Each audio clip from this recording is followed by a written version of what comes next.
Coming up next on the Filthy Rich Cleaners podcast. I mean, think about the content. Like, think about my maid service's social media for the next 3 years after this experience. From your first dollar to your first million, welcome to the Filthy Rich Cleaners podcast, presented by ZenMaid. Join your host, Stephanie Pipkin, founder of Serene Clean, as she shares proven tips, tricks, and hard-earned lessons. Whether you're just starting out or ready to scale, get ready to discover how to build your own cleaning empire. Let's roll up our sleeves and dive in. Hello, everyone. Welcome back to the Filthy Rich Cleaners podcast. I am your host, Stephanie from Serene Clean. And as you can see, things are slightly different than our typical episode. I'm here on site in Barcelona, Spain, with my friends Maria and Amar from ZenMaid. We are officially, 4 days into our ZenMaid work retreat here, where we are brainstorming and working together very collaboratively on a variety of topics to make the ZenMaid product better for you. And I wanted to take an opportunity and have a fun little conversation with Amar and Maria, share some of our best stories that we have experienced as cleaning business owners over the past several years, and just have a good time, have a glass of wine, and have a bit more of a relaxed setting for our podcast. So thank you guys for joining me, as always.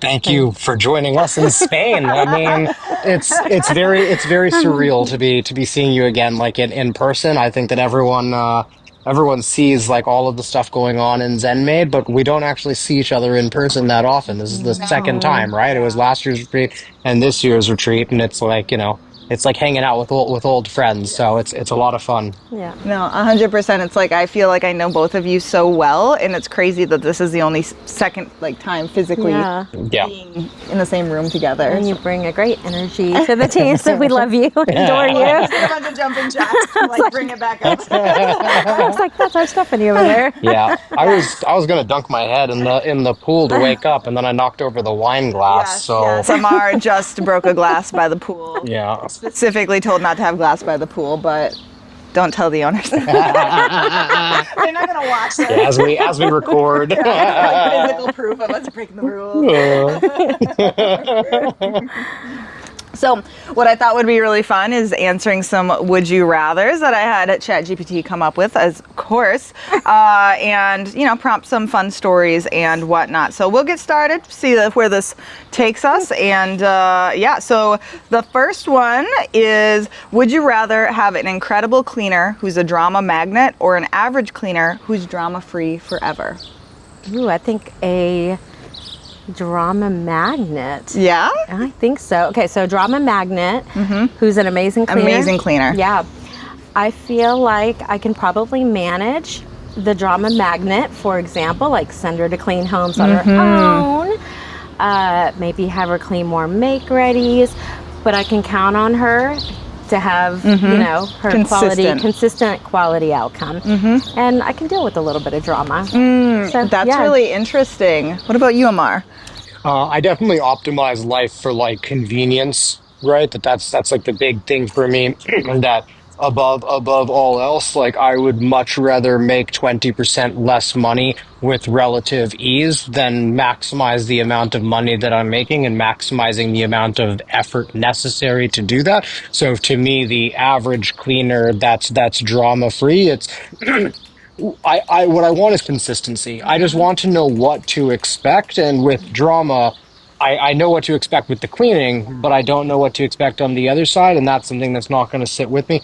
We've talked about this before, though, is that for me, where I'm at in the stage of my career and running ZenMaid and all of that, I wouldn't want to be managing cleaners. If I was doing this, I would have a much more hands-off approach than how you guys have approached your cultures for Maria in the past and how you do it like currently. And so I don't think there's a right answer here. I think it's just personal preference. No, 100%. And I almost feel like maybe I would answer this particular question differently 5 years ago versus now. I think in the beginning I would be okay with the drama because I clearly was okay. That's exactly what I tolerated because at least the job was getting done and they were, full of nonsense. Now I think I would lean this way and choose average cleaning performance and drama free, because it's such a stressor of it. So it's interesting. Yeah, but at the same time, like, it's almost like the same side of the coin, because especially if you have teams, right? So if you have somebody who's causing drama, you're going to get complaints from your internal clients,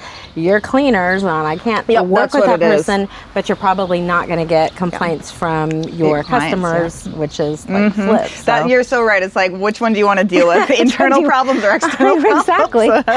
So for me though, I'm definitely a believer in like happy team members make happy like clients, and hopefully you guys see that in the culture here at ZenMaid. That to me, like, you know, this is the team, this is the crew, and like, you know, like I've obviously been a bit like abrasive in the industry like in the past, but for the team, it's like I'm always like here for the team, and I'm going to be very, very protective of that and everything. So to me, like, I would much prefer to have like a happy team and then to work on finding those like those clients than to be dealing with internal crap so my clients are happy. Right. To me, that's not a trade-off that I'm going to make, especially because I want, like, I, you know, I wouldn't say that I want like an easy life, but it's very much I want to choose my hard, you know, Yes, that's what you're like, doing. and Sure. that's not the hard that I want. I don't feel gratified solving that problem and solving it again and again and again. I guarantee that they can invent more drama than like I can document and fix. One thing I saw one time, I don't remember where, but it's always stuck with me, and I definitely have quoted it previously, is, you know, when, like, even in your dream job or your dream life, it's about choosing what flavor of shit sandwich you want to eat every day. And so that kind of applies to what we're talking about right now, is like, we're talking about two different flavors of shit. Which one do we want? Because I listen to Amar and I'm like, oh my gosh, that sounds horrific. Yeah. To me, it's very much, and I think like all of these are going to be, it's very much just picking your pain, you know? Like, generally in life, you're going to experience pain one way or the other. It's just a question of which pain you want to choose. So 100%. these are our preferences. So yeah, everything's going to be hard. Exactly. So that was a good one. Okay. Would you rather lose your best employee suddenly with no notice, or keep a mediocre employee for another full year? Lose the employee without notice suddenly. Yeah? Yeah. Just to rip the Band-Aid off? Just to rip the Band-Aid off, because I know that usually after something bad happens, something good is going to come out of it. We're going to hire a better cleaner. Yeah, we might have to deal with short-term, you know, reschedules and a few pissed off clients. But in the end, that problem's going to be solved. That's so funny. I think a lot of our listeners, because I know where they're at, would choose a mediocre, hands down, because it's like, and the reason I say that is just because again, looking back at myself, like, it was about warm body and being like terrified. And so, but I 100% agree with you. Lose them without notice. It's done and over with. And also, every single time something bad like that's happened, where I've lost like a kick-ass cleaner, and it always works out. It always, every time. Yeah, exactly. Yeah, for Amar? Sure. Or even in ZenMaid, potentially. But who's your best employee? You have to tell us right now. It's you. Of course.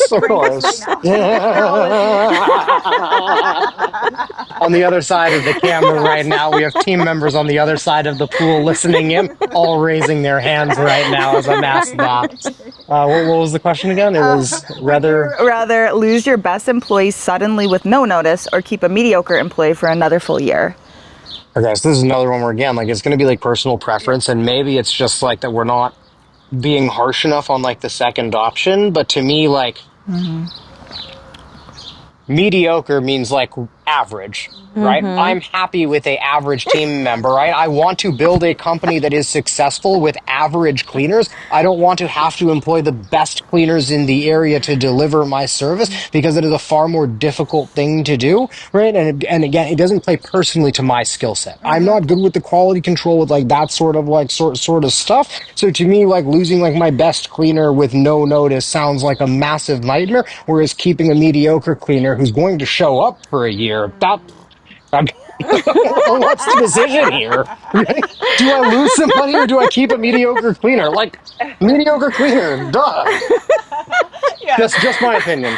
Yeah, I could see like, like, what do we mean by mediocre? Like, are we getting a lot of complaints, or are they just average? Like, Yeah, exactly. Probably So average, yeah. it's a And maybe it doesn't semantics even, thing, right? it is. Yeah. And it maybe doesn't even necessarily mean that the client's complaining. Okay, doesn't necessarily mean that the client's complaining. But let's say you do a quality check on a client that is super happy, right?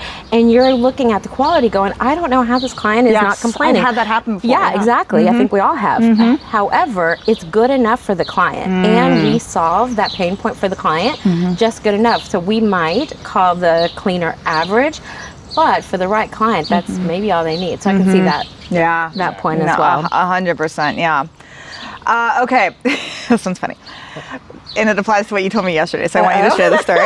Okay. Not the first part. To clarify. Okay. Would you rather clean a house where the dog won't stop humping you, or clean while the client follows you around giving real-time feedback the entire appointment? Okay. Gosh darn it. Okay. So, caveat, we talked about the client who follows you around and what that nightmare This is about the client humping your leg, right? No. Like, silver lining.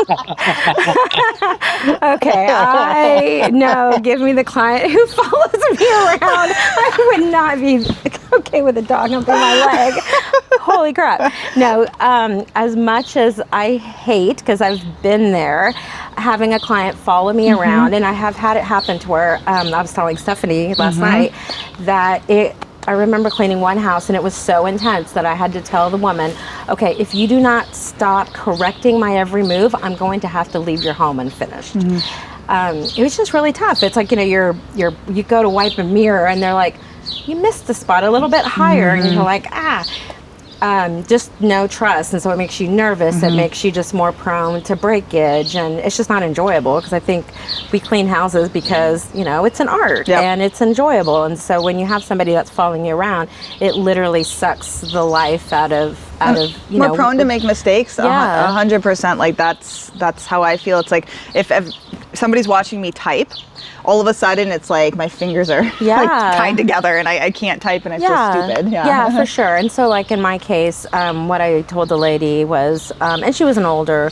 generation, so I probably can kind of get the psychology behind it. But I told her, if you want to watch me without correcting, and then when I'm done with this room, you can white glove it all day, every day, but stay out of my way.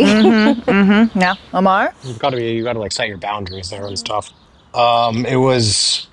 I mean, I think it's a dog. I mean, first of all, like I'm not likely to be cleaning in any situation like anymore. Not that like I ever was, but I can't imagine anything being worse than the client like following you around and everything. Like, yeah, I think I like dogs. How long is this appointment? Did it say? I would be very amused. I can't imagine that a dog humping my leg is going to be that annoying. Like, and you've seen like Chihuahua, like that wouldn't be bad, but what a Great Dane? I mean, think about the content. Like, think about my maid service's social media for the next 3 years after this experience. As when crazy, ridiculous things are happening, that's immediately where my mind goes, is like, this is going to make a good story. Yeah. I'm going for the dog humping, too. Yeah. That's what makes a better story? Yeah, I'll take your dog humping. Give me the client. Well, my conclusion is that you said I'll take the client and then proceeded to explain how terrible it is to have. It was terrible, but it doesn't. Oh my gosh, the dog humping sounds way worse. Gross. Oh, yeah. There's different philosophies. Yeah. Apparently, female dogs actually do like the humping thing as well. We learned that with Lola, that she just like grabs like her bed every now and again. We got rid of the beds when we actually moved because she never sleeps in them, but she'll hump them. So yeah, that's what Lily will do, but only with one dog. Actually, she's very okay. Only one boy. Okay, interesting. Crystal's dog, my man. Her boy Junie, she really loves him. Okay, would you rather have no systems but 10 dream employees, or perfect systems but constant turnover? Oh, the first one. No systems but 10 perfect employees. Easy, because if you've got 10 perfect employees, you can build around what they're like analyze what they're doing well and build great systems around them. That's it.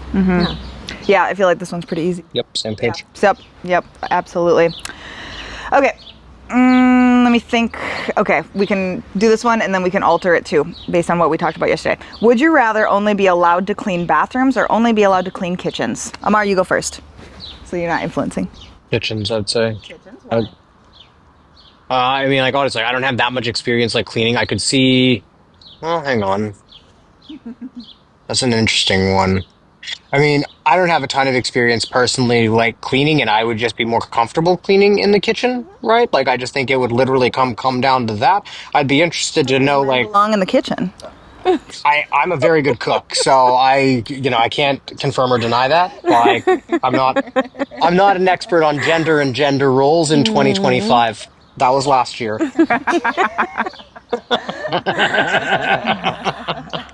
Well, me and Maria we've already discussed this. Yeah.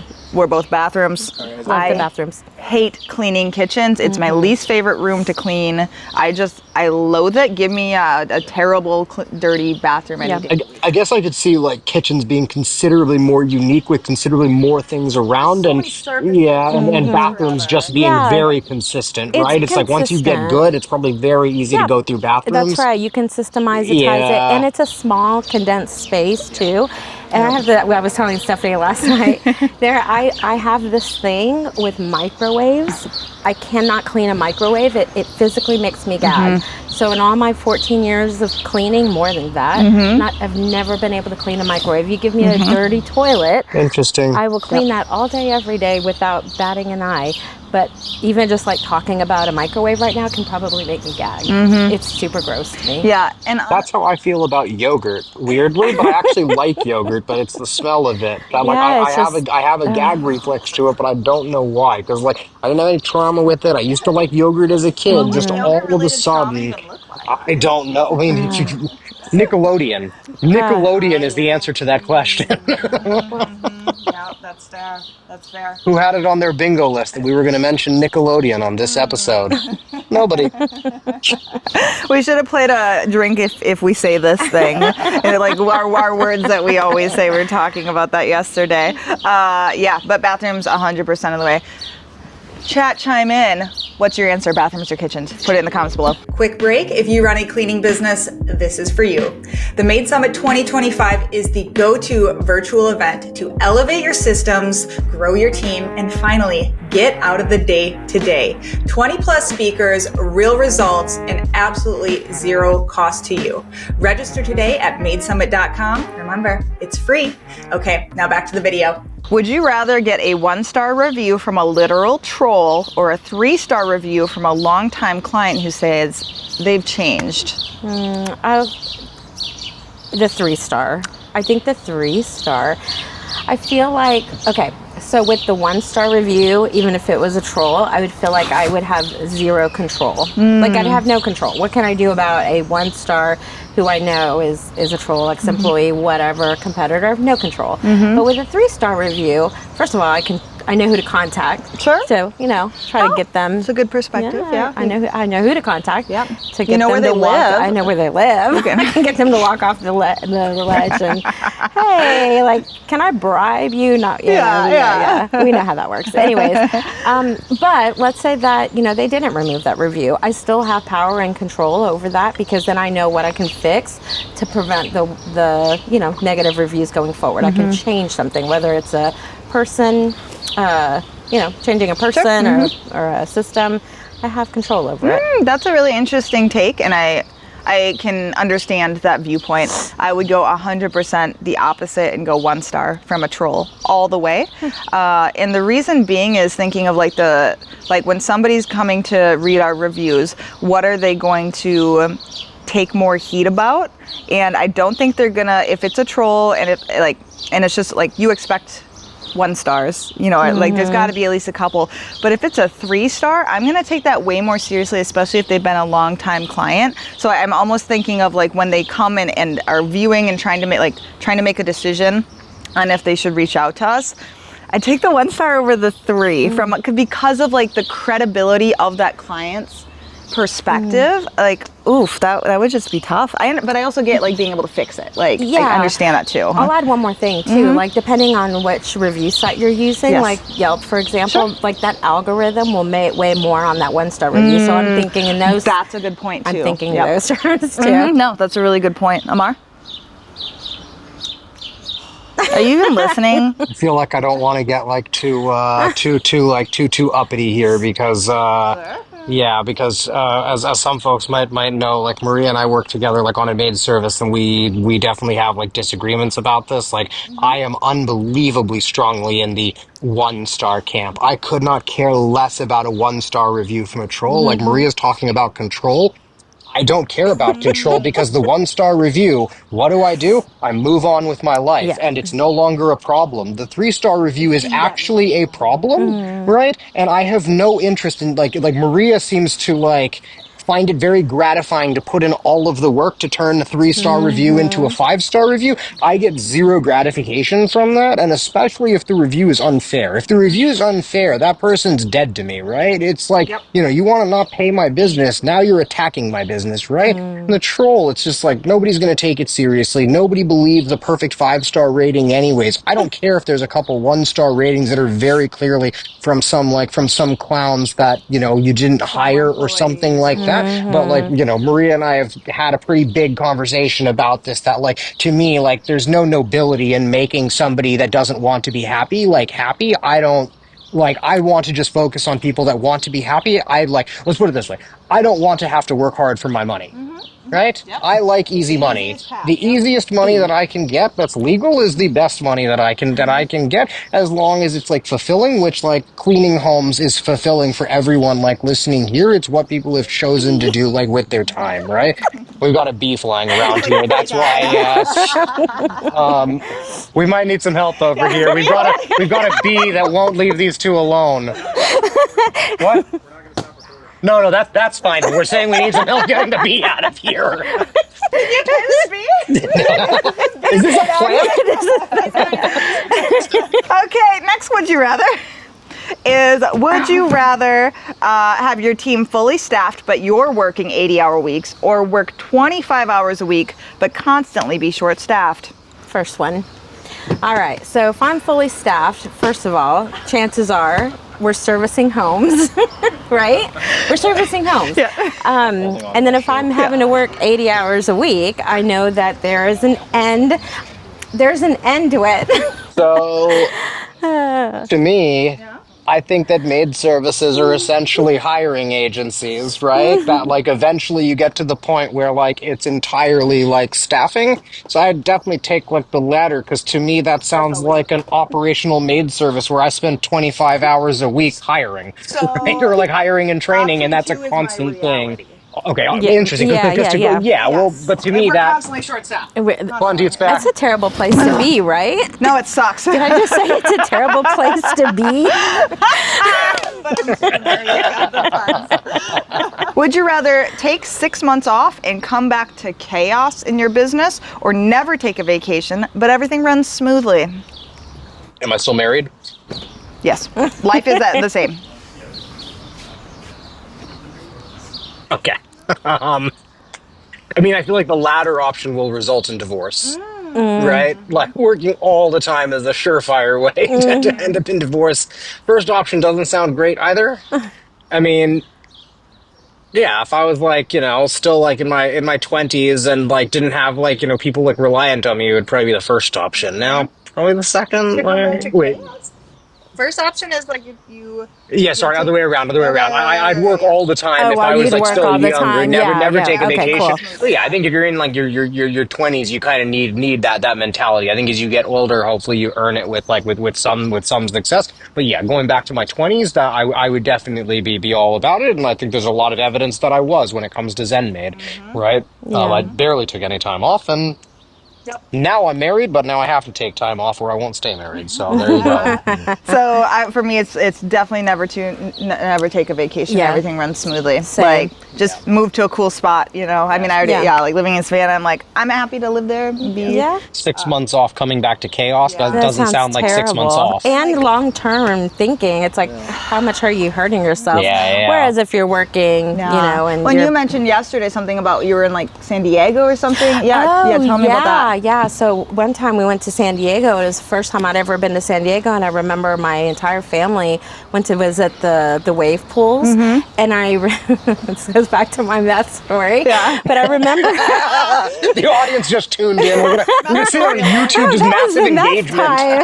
time. But I remember trying to concentrate on these really cool wave pools, right? And I'm getting phone calls of just chaos, and I remember telling my family, like, if I get one more phone call, like, sorry y'all can stay, I'm getting on a plane and I'm going back. So that's not worth it to me. I'd rather just work and Can you tell us a little bit more about that situation? Maybe it's a good probably learning experience for the audience of like what was kind of the setup? Who was like in charge, and like were you off for like a couple of weeks, or like what kind of led to you like even being a plane ride like away from your place and then having everything blow up? I'm like, I'm about to take a vacation, and what do I do? Do and it's like if you're asking this like a week before, it's way too late. Like it's way too late. So this is really cool though. Gosh, this is great because this was before I even knew what a system and process was. Like it was just me that was just working their butts off, and then I finally got to the place where I can even afford a vacation. And so no team leads, I think it was team of 4 at the time. You essentially had a schedule of 4 and you just a schedule left them of 4. to their device. I left one person in charge. Who then I was getting calls from the other cleaners going, hey, the person you left in charge, we think she's on meth. And let me tell you some of the things that are happening that are really, really weird. But that is when that was my litmus test of, okay, I should be able to the one time take a vacation. So what systems and processes do I now need to start putting in place? That way I can, go on vacation. And it's really cool though is when bad stuff like that happens, because then you can look back and go, okay, I remember that San Diego story, but then fast forward to years later when all those systems and processes were in place, we were able to go to New Zealand and Australia for almost 2 months. Heard from the office one time over a silly little question. And I honestly I feel like for most of our listeners that really is most likely the goal. They just want to be able to take vacations and everything not fall apart. It's not even necessarily like being remote or being completely absentee. It may be long term that's the goal, but oftentimes it's like, I just want to be able to have like an actual life outside of this at some point. At some point. You know what you're working for. Exactly. It's not just for. Always the shit, basically. Right. But I mean, obviously you mentioned it, and so let's tell the meth cleaner story. Well, hang on. Okay, for the viewers right now, drop a comment below and try to one-up Maria. If you guys have done anything worse than putting a meth head in charge of your maid service, we'd like to hear about it. So YouTube comments when you have a second. Go ahead. All right, the cleaner meth story. Yeah, so we, so really a lot of it was just an experience on my end because I had no idea on what characteristics of someone who is on meth, what that looks like, right? So some of the reports I got were like, hey, she told, I didn't tell you this, but she told 2 cleaners to stay home. She decided she wanted the hours, so she cleaned 4 houses on her own. We already had clients that, saying, that was the best cleaning ever. And I'm thinking, oh my gosh, she cleaned 4 houses on her own. This is amazing. However, we were also getting reports of she cleaned, she's cleaning really fast and with lots of detail, but there's some odd stuff happening. And someone was like losing it. For example, everything was perfect, but she forgot to take the trash out. She left all of the trash in the middle of the living room, or she had a bottle the bags of trash, or she had her bottle of orange glow when she left it on a pillow or something crazy like that. Just super weird and out of sorts. Yeah. And so thank you. So at the time it was just kind of chaos. And then I've got like, how do I deal with a meth head? And that's kind of cool that you can clean fast, but no, we don't think that way. I know. Yeah, unfortunately, if morals and ethics were removed from everything, just get all of your cleaners addicted to meth. Terrible. Wrong answer. The most productive cleaner. That would be a would you rather of like, if your entire staff had to be on drugs, which drug would it be that we would choose? Meth? I mean, can I choose study drugs? Like, Adderall. Yeah, I mean, Adderall would be considerably better, Caffeine, you know? That's technically a drug. Yeah. I mean, if it's between, like, you know, meth and weed, like, I mean, not an easy decision. I'm not qualified to answer this because I've never smoked meth, so. Exactly, as non-meth smokers. Yeah, of course. Yeah. All jokes aside, we do not want any meth, no drugs. Yeah, and that's what we don't take those risks. Yeah, and that's where, and this was like suspected, but confirmed later at a later date, was mine that left an Airbnb cleaning in the middle of it to go chop firewood for the client and bring it back the next day. They didn't ask for that. He just noticed they were low on firewood, and Right. At least they're trying to help. We lived through that. It's very helpful. Very, very helpful. Okay. Okay. Would you rather have a team that follows every checklist but never communicates, or one that the clients love from a personality perspective but skips steps constantly? No checklist, but a crappy communicator. Mm-hmm. Is that right? No checklist? But I have a team that follows every checklist but never communicates. Yeah, follows every checklist. Meaning they clean well. So my question is never communicates with who? With who? Because, with because the office if that's an internal thing, then that's going to be a big problem for me. If that's something for the client, I don't care. Like most clients, they want to know that there's somebody trustworthy in their house. They're not hiring your cleaner for the cleaner's personality. Of course, a good personality is going to be better. But ultimately, when push comes to shove, as long as my office manager is likable and shows well and and etc., the cleaners are there to get the job done. Mm-hmm. Yeah, but I can see though, if it's internal communication, that could be really problematic. If a customer says, "Hey, can you ask the office to add the inside of the oven next time?" Well, if the cleaner doesn't communicate that, and then we show up with that oven cleaner, or if it's a reschedule request, that's going to make us ultimately look bad, right? Mm-hmm. Yeah. And here's Amar. I can see his face. Well, because to me that can be solved by a process or whatever, right? I mean, where it's maybe not even for the cleaner. Maybe it's letting the clients know if it's hey, all requests go through me. Anything that you ask the cleaner for, if you ask the cleaner, you cannot count on getting back to the office, and we take no responsibility. You can't just say something to our cleaner that's not what they do. Yeah, that's a great point, because when you think about it, it doesn't sound hard in theory, but imagine it's it's hard in theory. Yeah, exactly. The client can't. This is an established system in Serene Clean that clients constantly break. They why can't I just tell my cleaner? That sounds so easy in theory, but first house of the day, you really think, the cleaner half the time, they're just busy, focused on getting the job done. It's just not their job either. It's not their job to pass that type of information on. We want to take the mental load off of them as much as possible. That's an operations thing, I agree. And also, coming back to this point of number two, I have had cleaners, I think, very intentionally, focus on having personal connections with the clients so that they can get away with shitty work.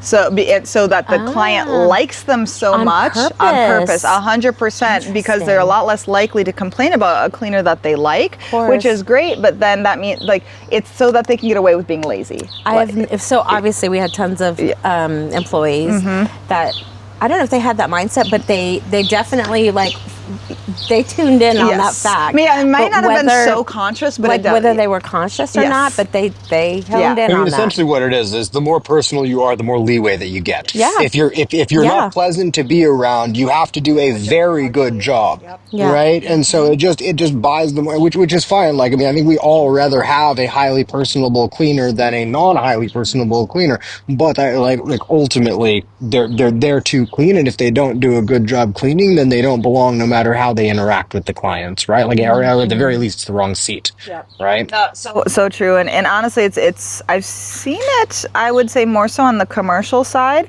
is because there's so many employees that they're interacting with that could be, basically influencers as to if a complaint occurs. Like if they like your commercial cleaner, your janitor, whatever you want to call them, and they don't do a great job on the shop bathrooms, like they're not going to tattle on them. But if they don't get along with my cleaner or they just have no connection, they're much more likely to complain. So then we miss the fact that the quality has not been good until we're doing that QC, and it's like, how the hell has this not been reported? Yeah, of course. That's an interesting one. I mean, I feel like when it comes to commercial, it's like you can get away with more because, like, obviously there's so many more people in the space. So it's like there's only one person that comes in and is looking at the clean place, and they may not even know if they're the first ones in. So your natural assumption is, oh, there's a little bit of a mess in the kitchen. Somebody must have gotten in here at 5:30 this morning. I'm in at 6:30 or whatever. Like it might like be. And so yeah, I can see that being like a big thing. Like, I mean, honestly, that's why I have so much respect for like residential maid services, like specifically because like there's no hiding when it comes to residential cleaning, right? Like the homeowner is coming back and is evaluating the cleanliness of the home. The livability is so high, and this is my personal philosophy at Serene Clean. I know people are completely opposite, and that's fine. That's why I run individual cleaners as much as possible, so that there is no finger pointing within that particular cleaning. There's no one else to blame except themselves, and it just eradicates that potential for it. And even if they were finger pointing, honestly, I'd probably fire somebody over that, because it's like, if you're trying to blame your coworker, or pass the buck, like that is just disgusting to me behavior. Sure. Like, take accountability. Yeah, for sure. So No, yeah, interesting. Okie dokie. Let's see here. Where were we? Oh, okay. This one is also what we talked about yesterday. Okay, we talked about it a lot. Like, we had a lot of good conversation yesterday, so I'm happy to be sharing these stories. Would you rather be copied word for word by a new competitor in your town, or have an old employee start a cleaning company down the street? You answer first. I'm curious what you say without this influence. Yeah. Probably the old cleaner. I would think the old cleaner. Honestly, somebody coming in and copying everything that I'm doing already is a lot more savvy than I would think. Like, as a general rule of thumb, the cleaners are not yet going to understand what it takes and all of the things that are involved to grow a maid service. And I'm sure that there's lots of people watching this that maybe cleaned for other companies and then started their own maid service. Like, that's a natural part, like nobody starts knowing all of the things. Like, you have to learn it like along the way. There's differences in sort of how easy people think it's going to be, but there's a lot of cleaners that come in with rosy tinted glasses and just think like, oh, like all of this money is going now into my pocket. I don't have to pay the business. And then they find out what the business actually pays for. Yeah, not even a question. 100% agree on that. I have had many former employees start cleaning companies directly in competition with mine. I'm not worried. If you're watching right now, I'm not fucking worried. and to add to that, I'll help you. Isn't that awesome? I will help you. Yeah, like, help and you be you're successful. so right of that rosy colored glasses. They start cleaning for you. They're like, they're making all this money. I could so do this. And as everybody's watching right now, it's so not as easy as it may appear. Of course. But if you are a former cleaner of Stephanie's, who she's obviously not threatened by, and you're watching this video now is a perfect time for you to consider ZenMaid for your maid service. ZenMaid is the best scheduling software. You just gave away an inside secret. And now we're back from our sponsored ad break. On to Maria. Yeah. Yeah, so like I said, I would rather have somebody start their own cleaning. I have had somebody steal my website, page for page, and it was quite offensive. I took it to a lawyer, and he printed out all the pages that they thought were like duplicates, and they spread it out on their big old lawyer table, high rise in Austin. And then the lawyer I had originally talked to, where he's like spreading out all the pages, he's like, hey, I'm going to go get another one of my lawyer friends. And then there was like 6 or 7 people. They were like looking. I mean, this is like for IP lawyer, right? IP law.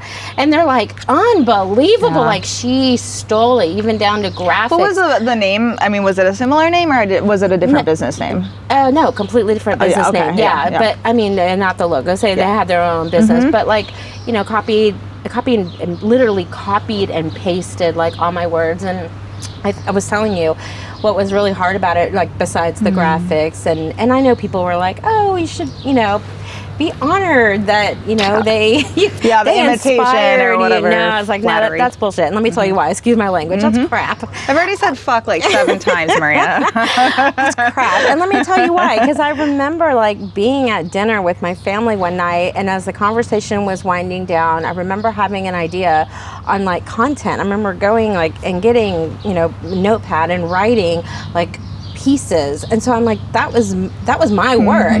I was there. I wrote that for you to just go in and copy it. It was really offensive. It was highly offensive to me. And so how did it get resolved? Yeah, so they ended up doing a cease and desist. The lady came back and said, oh, I'm sorry, I didn't know I wasn't allowed to do it. She changed about 10%. They went back to her and said, yeah, 10% isn't good enough. You're going to keep changing it until Maria feels like comfortable and happy. And she ended up eventually, I didn't tell you this, by the way. No, I didn't. Watch. So she ended up changing it comfortably until it was like, okay, we're good. Fast forward to years later, I got a call from a broker because she put her business up for sale. I didn't tell you this. No. And my response to that broker was, I would not touch her business with a 10-foot pole.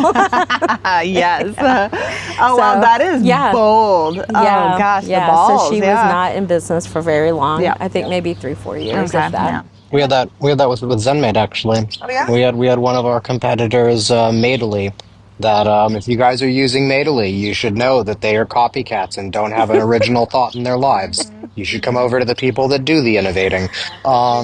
Very innovative, but they knocked off our blog, and it was like the entire exact design. They went out and got the exact theme. It was literally the same tabs with the same sections. It was their content. In their defense, they did not take our content, but they completely copied like the blog like exactly. Yeah, I mean it was fine. I sent, I think his name is Moni. I sent him a message and let him know what I thought of him, but you know, like this is what I was saying. I've calmed down a little bit. I was youthful. I was brash. Do I regret it a little bit? Was I wrong? No. No regrets on that. 100%. I understand.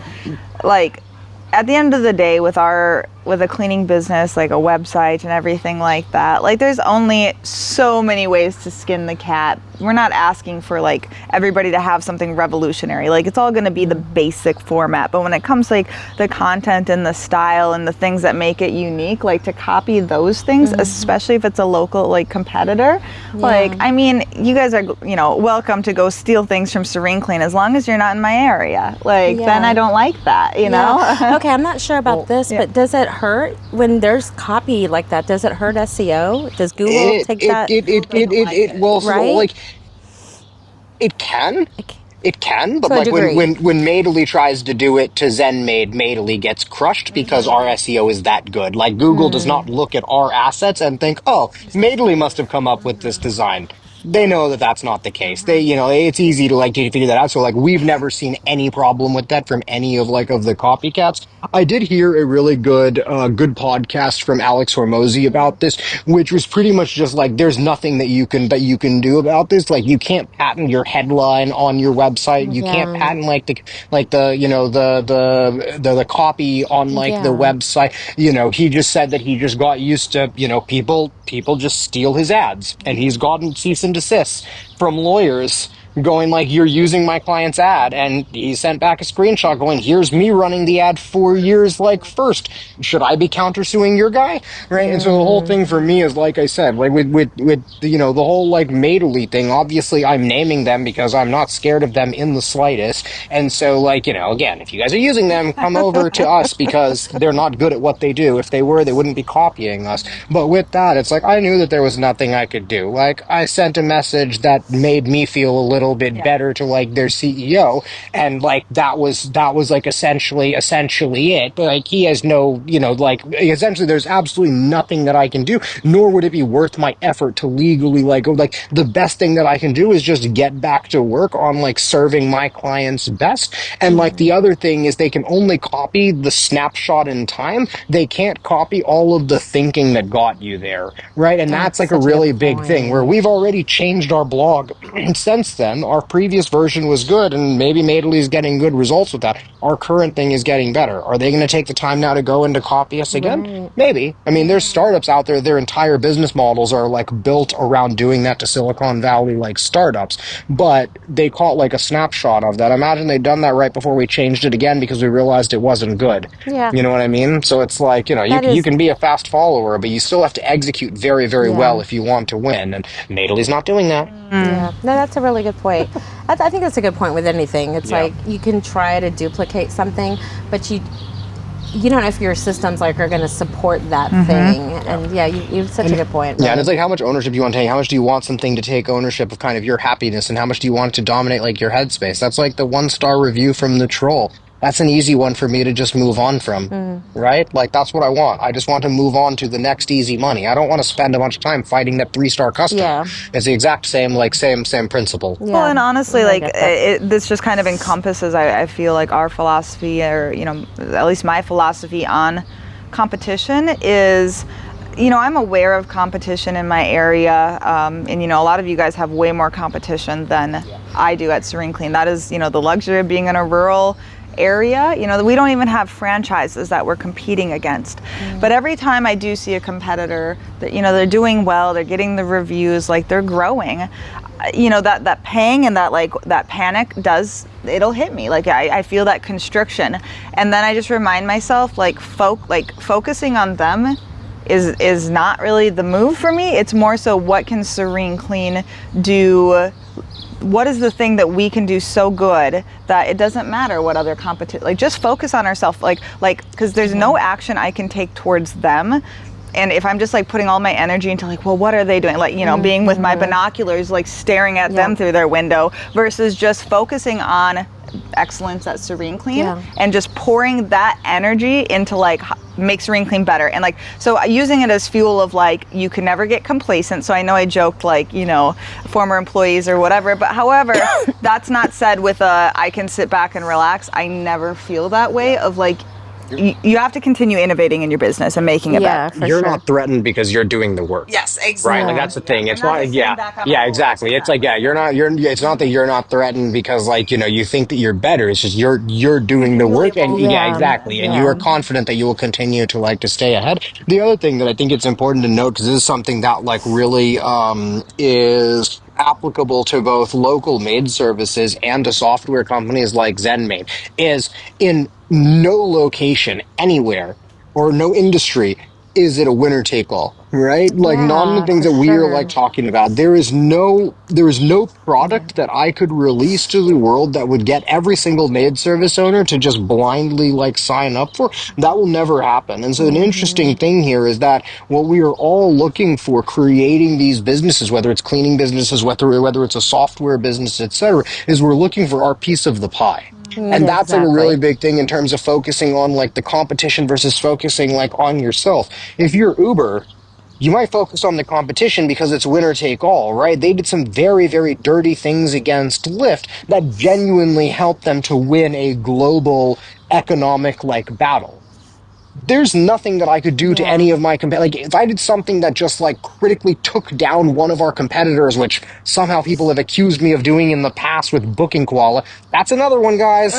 They went down for 9 days and blamed some boogeyman named Amar.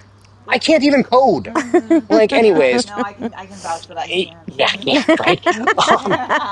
But the whole thing there is that, like, if, for example, that was true, and I had taken down, like, Booking Koala, all the Booking Koala customers just dispersed to the rest of the industry. Maybe ZenMaid gets a couple of, but I would literally have to kneecap every single one of our competitors. So we were the only option, including Google Calendar, and burning all the paper in the world, and destroying all the whiteboards, and like all of like those things. And so I think that's like a really like big thing here, is that I don't want to say we don't have to be like the best, but like we just need to be the best for a certain subset within our markets. And when it comes to competition, it's about getting our piece of the pie, and we can push to get a bigger piece, but it's not a winner take all. That like all of your former cleaners can be massive winners here without it actually taking away from you. Even in a rural area, and most likely, they're going to stay individual cleaners. Yeah. They will get 20 to 30 houses maybe that they can fit in, because most likely they're quitting to have more time off potentially, or whatever is going to work for their life. So it's like, I can afford not having 20 whatever. And honestly, even the flip side of this conversation, what it's making me think of is how people view employees, and kind of having a really big scarcity mindset of that, of like the whole, nobody wants to work, or it's impossible to hire. Well, to be a cleaning business the size of your wildest dreams, and to be a filthy rich cleaner, we're talking about having 15 to 20 people, depending on how you run things. So like, you don't need unlimited people, you need 15. Like when you limit it to like, that's this finite thing, it's like, we have thousands of people in my community, so Oh, you mean like 15 cleaning clients, like a solo cleaner? No, I mean like 15 cleaners. Oh, employees. Oh, yeah. So it's like in your area of, let's say, a couple 100,000 people, you're looking for 15, like, 8 players or whatever. And obviously you're going to have turnover, so it's like, it's not like 15 static, but that's what I mean. If we're talking about like making like good money and a good living, like it's not this like crazy thing, for sure. But the temptation is there for some reason to focus on the wrong thing. And it's easy to focus on, there's somebody over there that's doing it well. And it's okay to go, let's see from the outset, what can we see? But I agree with, focusing, taking that energy and refocusing it on 100%. I think my last note here, and I feel like this might be more for it might be more applicable to software, but I do think that it's definitely like applicable to both. Is so I don't want anyone listening to this, at least this is not what I'm saying. I don't want to speak for these two, but at least what I'm definitely not saying here that we ignore our competition. Obviously, I've mentioned multiple competitors here and mentioned very specific things, because I'm always plugged into those things, right? My competitors spend all day, every day thinking about the same problems that I spend my time thinking about. And so I'm absolutely looking at our competitors. I never want to be copying our competitors, right? Like if the closest that we come to copying is we see something that we can do better or maybe even differently. Sometimes that's a really nice feature. We're going to pretty much take that, but do a lighter version or a more expansive version or whatever, but it's always our version of the thing. And our competition does that to us as well. And that's how innovation works. So to me, I do think that it's not ignore your competition sure. and just focus on yourself. You should be aware, you should be taking inspiration or be noticing what marketing campaigns are working for your competition. You don't want to reinvent the wheel with everything that you're doing in the maid service and stuff. With maid services, though, you can learn from people all over the country, in the ZenMaid Mastermind and on this podcast and on all these these different things. So you don't have to learn from your direct competition. You can look at what's working for Stephanie and bring that to your area. But you should probably know what your competitors' best marketing campaigns are. 100%. Till this day, we track all of our competitors, the number of reviews on our competitors' Google My Business. We track that. That doesn't make me a psycho. That makes me see how are they doing? And it's very motivating. They're getting multiple reviews a week.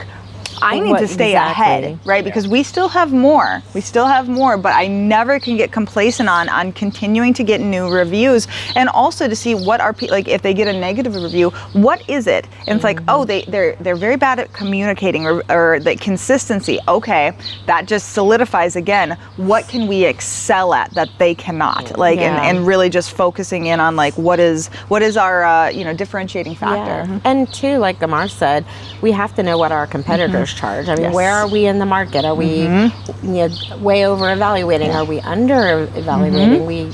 It's actually really good, I think, for the whole entire like community and the industry, for us to all maintain kind of prices that are sort of, and I think lawyers, like law offices, have done a really nice job. If you notice, there's no discount lawyers. No. They're all, that's what we want to be as an industry. $300 an hour or whatever, and that's a good point too, because like, I definitely encourage you guys, like, secret shop your competitors. And that will give you, like, where am I, right? Because for me, it was always, I wanted to be, and it was a challenge, again, in a rural area. There was no businesses to call. Like, it was all individual cleaners, so it was hard for me to even like know where to start with pricing. And I started way too low, as I've established before. And so I wish that I could have done that. But now anytime I see like a new business pop up, hell yeah, we're secret shopping them. I want to see. Yeah. I feel like this is a perfect time to say, Maria, sorry for throwing you under the bus here, but do as we say, not as we do, because I have firsthand knowledge that Maria had no idea about her competitors' pricing for far too long. So she is giving very, very good advice right here that hopefully she will follow in the future. I have followed it in more ways than you will ever realize, actually. I was actually telling this to Amar. I mean, that's a really cool thing about having Amar, who just very different mindsets, is I think he pushes me in some ways, and we've got, I'll push back. Obviously, I'm human, right? But I will always like take it and internalize it, and okay, how can I use, even if not in whole, how can I use in piece of it to better our businesses and to keep winning and moving forward. Oh, that's such a good point on having a differentiating mind factor. If I could speak, what was that? Different mindsets in your business. Like once you start bringing in, managers and things. Obviously, I've beaten that dead horse of my managers being. They think very differently than me, and that's a strength. You know what I mean? Though we have the same values and same mission and things like that, but we see things from different angles, and that so your blind spots. Okay, this is interesting. This could be an ego thing. Would you rather be known as the best cleaning company but make average money, or make great money but fly totally under the radar? Oh, I'd be under the radar but make great money. Yeah. It is an ego thing. So that's what I'm struggling with. If nobody knows my name, but I'm making, what I want to make, enough to afford the things in life and live the lifestyle that I want, but nobody knows my name, I will take that. Okay, 10 minutes, Nat said. So that's where I'm battling of like, it's for me to be known that I built something fantastic. Like that's important to me, and it gives me a lot of pride, and I take a lot. So I'm like, I don't know, I can make money other ways. So I'm not sure on this one.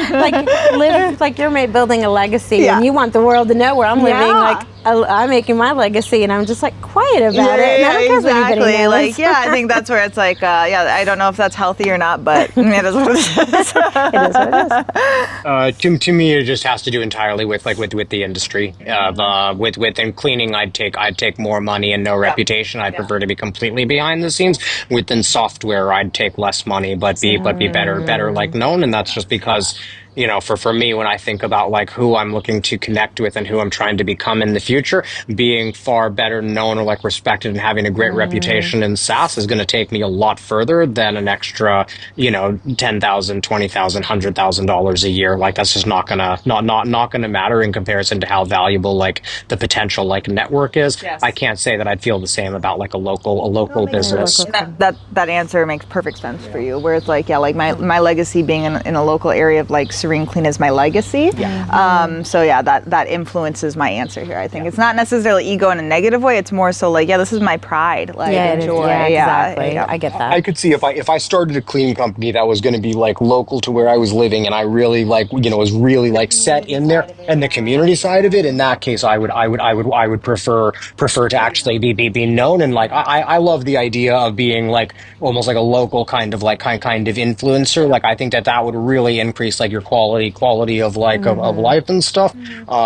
So yeah, I could see that. I guess I can see both sides. So. But definitely. yeah, Just depends on what the goal is. This is a good one, ZenMaid related.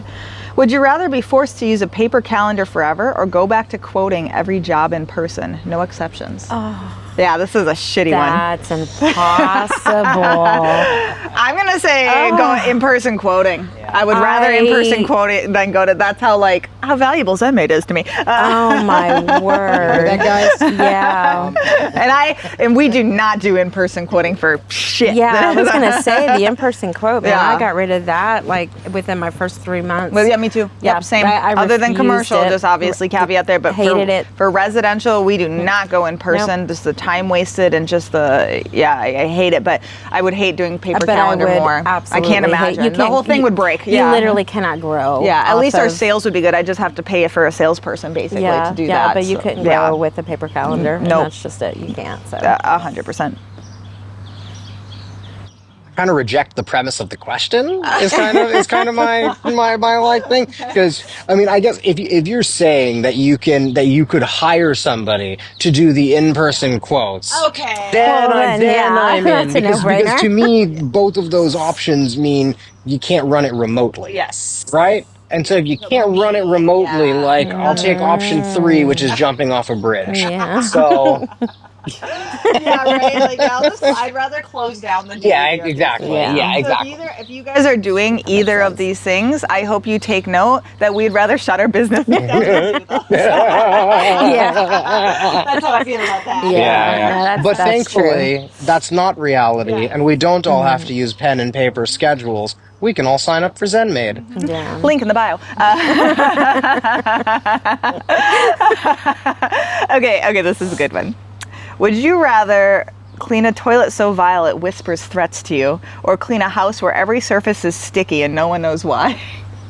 What was the first one? Clean a toilet so vile it whispers threats. So it's absolutely got a presence to it, if you know what I mean. Okay. Or clean a house where every surface is sticky and no one knows the origin of the stickiness. Probably the second one. Really, I go for the toilet. Yeah, 100%. really? Yeah. Oh, actually, you know what? I'm actually okay. Hold on. I don't like No, sticky. wait a minute. Hold on. Yeah, wait. Okay, hold on. I'm gonna go for the toilet. I changed my answer. I'll tell you why. Because the first thing I would do is probably take the darn mop bucket, pour half boiling water in there, just dump the whole thing with some soap, get it done in 2 seconds flat, and done. So for me, the toilet, 100% one. I don't like sticky. I don't like sticky things. And number. That was not us. Wasn't that like 3 times today? That's the 4th glass today. Fourth The first one that's our fault. First one that's our fault on the retreat. Number 2 is there is nothing like a sickening before and after on a nasty toilet. You can't get that from a sticky surface. So true. I know I'm going to get the satisfaction, even if it's just internally, of all of my coworkers giving me a pat on the back on that shitty toilet transformation. Then you can't say sticky. So that's my answer. You. Good. Yeah, pretty much the same thing, and I'd be looking at it more from the marketing perspective, right? That marketing is it tends to be where my mind goes, right? That if you can't tell that everything's sticky, no one else is going to appreciate that. So like what you said of the before and after of the toilet is it's a win in more ways than one. So that's the kind of content that everybody should be putting on their Instagram, right? Yeah, for You want to sure. remind your customers that you exist. Just keep posting the work that you're doing. Just document the work that you're doing in clients' house that are comfortable with it, and keep collecting 5-star reviews. It's very simple. You know. It's not like a complicated marketing. Yeah. Like strategy here, okay. Would you rather lick a mop bucket at the end of the day or rehire the worst employee you've ever had? Mop bucket. Mop bucket. Oh my gosh. The employee is a liability. I mean, they're both a liability. I build my immune system. It's not that But bad. no. Yeah, give me that mop bucket. Yeah, the I'm not mop. into these questions. I don't like these kind of things. Like, yeah, I don't know if I have like a weak stomach, but yeah, I'm hiring that employee and then firing them immediately. I'm not looking to It's mop bucket like that. That's for strategic. sure. That's got Like, strategy. Good. That's interesting. Yeah. we got 2 minutes. Got it. Okay. We're on the countdown, guys. 2 more minutes Yes. left. Okay. Would you rather accidentally send a mass text saying, "I hate this effing job" to all your clients, or post a thirst trap from your business Instagram? Instagram. Because that's trap loading. Go check Amar's Instagram. first we have to explain to Maria what a thirst trap Yeah, I was is. going to say, okay, but I also didn't hear the Yeah. beginning part of the Yeah, there was a B again. Yeah, there was a Okay, B. would you rather accidentally send a mass text saying, "I hate this effing job" to all of your clients, Oh, yeah, or no. post a thirst trap from your business Instagram? A thirst trap is a sexy photo of yourself. Okay, well, I didn't know what a thirst trap was, but I would take the second one anyways. Same, yeah, there's no Yeah, no question Yeah. there. Last question. Would you rather have 3 cleaners every year start a cleaning company to compete with in your area, or have your best manager start a cleaning business tomorrow? Ooh. 3 a year. No, I would say 3 a year. 2 3 a year. Yeah, easy. 3 a year, Easy, easier. 3 a year. Easy. I think when you say the best manager, if you say like the worst manager quits tomorrow, I'd be like, okay, that's a little bit like closer. Yeah. But it's more like the best manager is a double whammy, because it takes away from your current from your current ability to do good business, and it's going to introduce likely a decent competitor that's going to have a much better understanding. I would go against three cleaners all day long. Yeah, and right. and especially like if it's the manager that is managing other employees, because they already know how to deal with people, which means that they can, there's the retention part. Yeah, the cleaner only knows how to clean. My managers, they know how to run a cleaning business. Yeah, so I can think of 7 different past employees that all have cleaning services in the Austin area, and none of them are actually large. I think one has maybe 7 to 8 employees, and she was an old team lead. So just because a cleaner starts, I know that obviously it feels like the end awful. of the world at first. But yeah, I think our mindset constantly thinks, oh my gosh, they're going to grow as big as me, or they're going to take my clients, and that's just not always true. A lot of times they're looking for there's a cap. There's a cap at what they can do. That's just the reality of it. Yeah, and so I hope that tells you guys, like, when this happens, like, it's not a big deal. Life goes on, but your manager is doing that to you, like, that's different. It's different, yeah. But yeah, it's dinner time, it looks like, guys. So I think this was excellent. By ZenMaid. That's all. I hope that's what you take away from it. I'm a marketer. I know what I'm doing. Yes. Okay. Exactly. You paid that B. He was the paid actor.